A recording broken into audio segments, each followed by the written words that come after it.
Hello, my name is Leonard Rich, and I'm the Administrative Director for the Lawrence County Career and Technical Center. And I'm pleased to inform you about a potential return to a limited period of in-person learning for our vocational shops. And I want to share with you some information.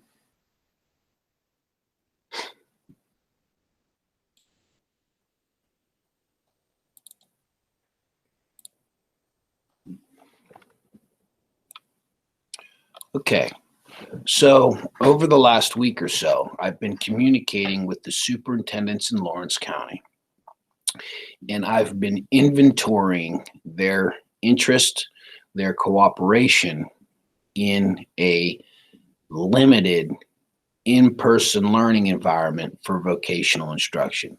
So let me share the contents of the letter with you.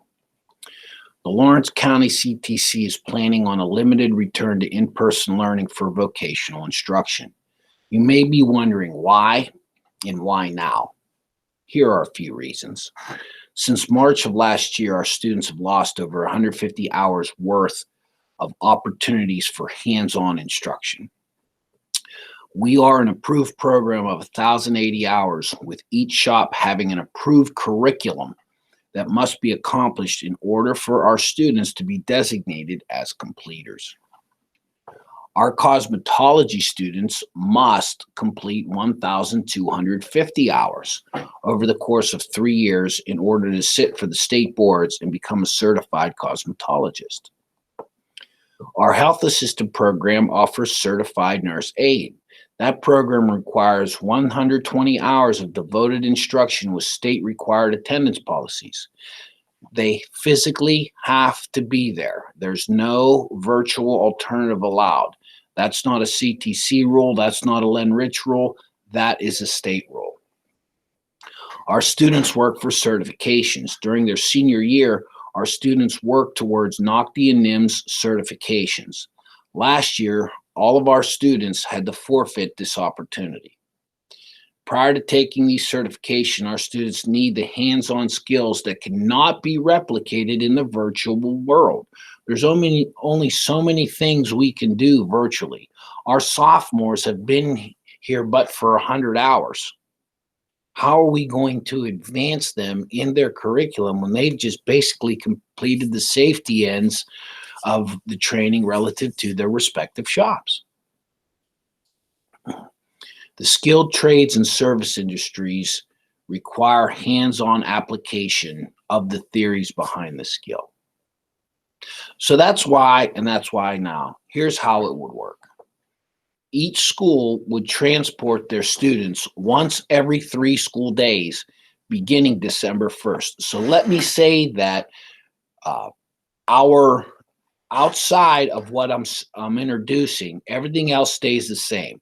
All academic instruction will be online. Outside of this limited period, your vocational instruction will be online. Each session would be about 2 hours long in the afternoon, with an arrival between 12:15 and 12:30 and a dismissal at 2:40, which is our regular time. During that time, about 1/3 of the students would occupy 70,000 square feet.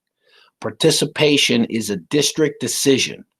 Some districts may opt in, others may opt out. And I'm going to clarify where I think districts are later.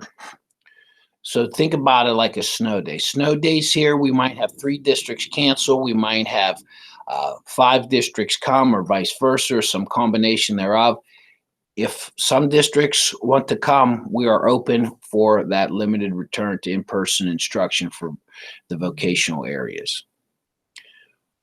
Virtual learning for academics will continue as scheduled. So again, when I get to the block and the times and whatnot, we've said that it's a 2-hour block in the afternoon, right?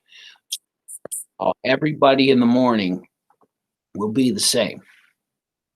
We'll have uninterrupted either virtual academic instruction or virtual vocational instruction. The only interruption, if you will be for those students who are assigned that day for those 2 hours in shop. Everybody else, all 300 plus students, will remain on virtual learning, either for their academics or for their shop. Schools have been grouped to balance numbers and geography. So let's take a look at how this will work. So day one, Newcastle would come. Okay, they're our largest school. They would get their own day. Day two, Elwood, Laurel, and Shenango would come. Day three, Neshannock, Union, Mohawk, and Wilmington would come. How would that then look like for the month of December? Again, starting Tuesday. So if this moves forward, and I say if, and I will be notified, we have school Tuesday regardless. But once I confirm, and I'm working on this today, Wednesday the 25th, because Tuesday the 1st will be our next school day. And you will receive an update and you will receive an announcement.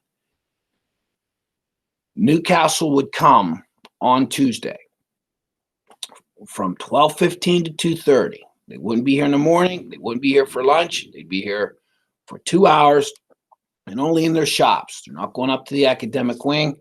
And no mask, no entry. No mask, no entry. On Wednesday the 2nd, it would be Elwood City, Laurel, and Shenango.